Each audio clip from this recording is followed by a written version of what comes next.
श्री स्वामी समर्थ परब्रह्म ग्रंथाचा 59वा भाग. देवघरात असतानाही देवाचा शोध तीर्थक्षेत्र आणि मंदिरात काही जण फिरतात. तसाच काहीसा प्रकार चोळाप्पाच्या बायकोच्या संदर्भात झाला होता. स्वामींचे दिव्यत्व तिला कळलेच नव्हते. श्रीमंत मालोजीराजे सुद्धा स्वामींकडे बुवा म्हणूनच पाहत होते.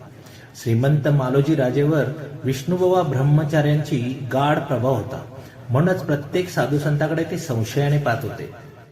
स्वामींचाही बोलबाला मालोजीराजांच्या कानावर गेला होता, पण आपण स्वामींच्या दर्शनाला जावे असे त्यांना कधी वाटले नव्हते.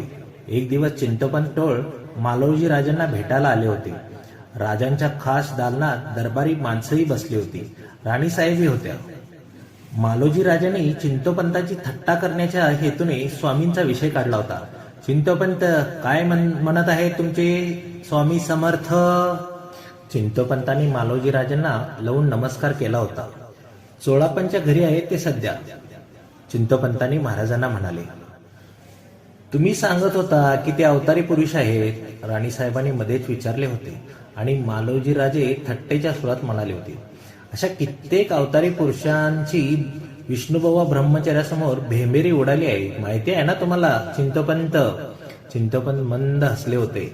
मालोजीराजांची स्वामींची थट्टा करीत आहे हे त्यांना आवडले नव्हते, तरीही ते अगदीने म्हणाले होते, महाराजांची थट्टा करू नका. चिंतोपंतांच्या या बोलण्यावर मालोजीराजे खदकन हसू लागले. हा थट्टेचाच विषय आहे चिंतोपंत. प्रत्येक परमेश्वराची कोणी थट्टा करीत नाही महाराज.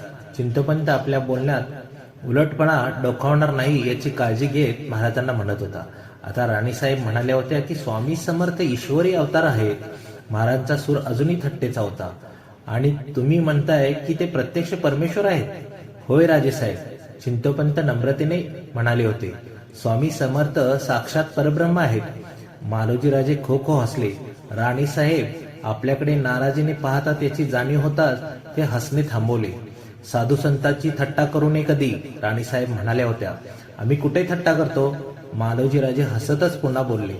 पण हल्ली अक्कलकोटमध्ये साधू संतांचे प्रमाण वाढले असे नाही वाटत तुम्हाला? त्यात हे स्वामी समर्थ चिंतोपंतासारखे आमचे कारभारी त्यांना तर पूर्ण ब्रह्म समजत आहेत. हो महाराज, ते पूर्ण ब्रह्मच आहेत. चिंतोपंतांनी पुन्हा त्यांच्या गोष्टीचा उच्चार केला होता. याचा अर्थ चिंतोपंत की तुमच्या स्वामींना काहीच अशक्य नाही? होय राजेसाहेब. यानंतरची कथा पुढील भागात. श्री स्वामी समर्थ. जय जय स्वामी समर्थ.